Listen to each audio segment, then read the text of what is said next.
We deserve a congressman again who's all in for our state. Because when the Koch brothers and the other big special interests open up their checkbooks for a candidate in South Dakota, do you think they're writing those big checks because they think that person will be a fine representative for our state?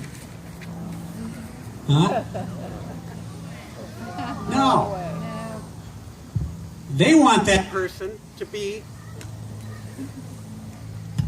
the next congressman for the Koch brothers. That's who they want them to be.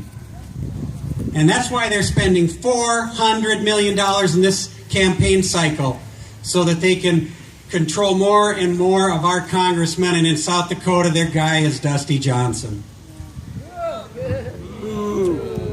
My opponents aren't the other candidates in this race. My opponent isn't Dusty Johnson, in my view. No, my opponents are the special interests and the big party bosses nationally who want to control guys like him and make him theirs so that he will do their will and not the people's. I will fight every day you send me there against those kinds of interests, and I will work across the aisle to help solve our biggest problems.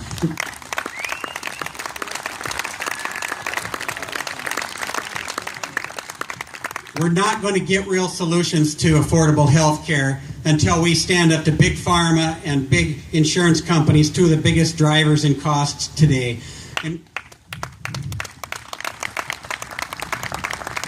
we're not going to see our main streets thrive again until we stand up to Wall Street and pay more attention to ordinary citizens, farmers and ranchers and laborers and professionals, everyone who gets up and goes to work and who wants a job but doesn't have one, until we start standing up to the Wall Streets and the special interests.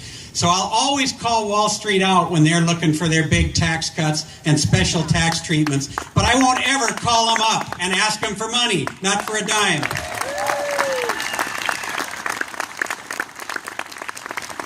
My whole career as a lawyer in a small town was standing up for ordinary citizens against big interests, big corporations, insurance companies, chemical companies that cheated farmers, and even the power of the states, and being the only person to stand between my client and all that authority. And I did it with a sense of honor that I was entrusted to hold their cause every time I took it.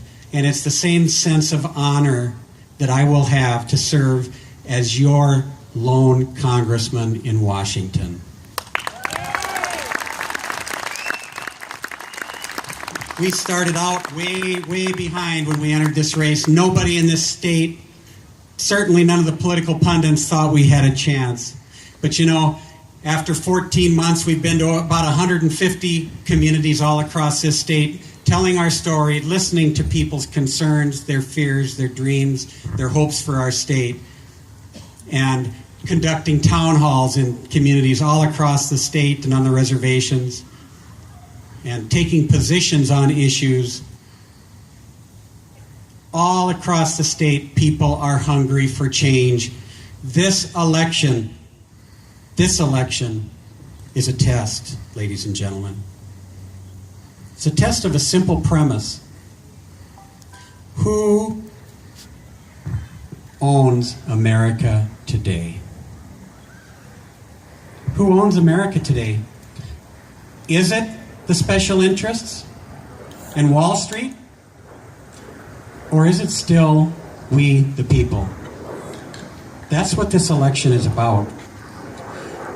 I dream of an America, once again, where every child, every person has a seat at the table of opportunity. Every person.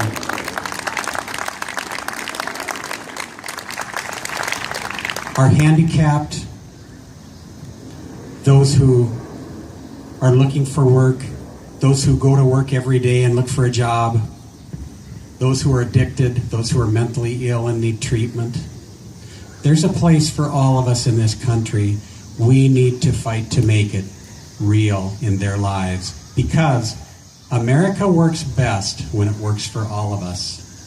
And it's only when we start bringing everyone to the table again that we will start to attack the chief problem in this country and the chief problem in our state, and that is that upward mobility has almost ended. It's at its lowest point in a century.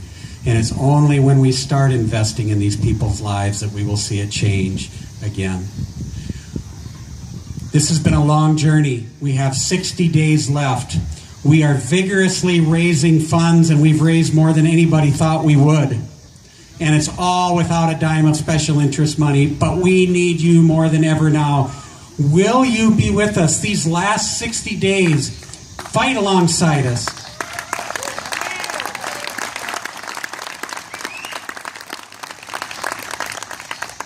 Stand with us. Help us as we try to restore this seat in Congress and Congress as a whole to its own people once again.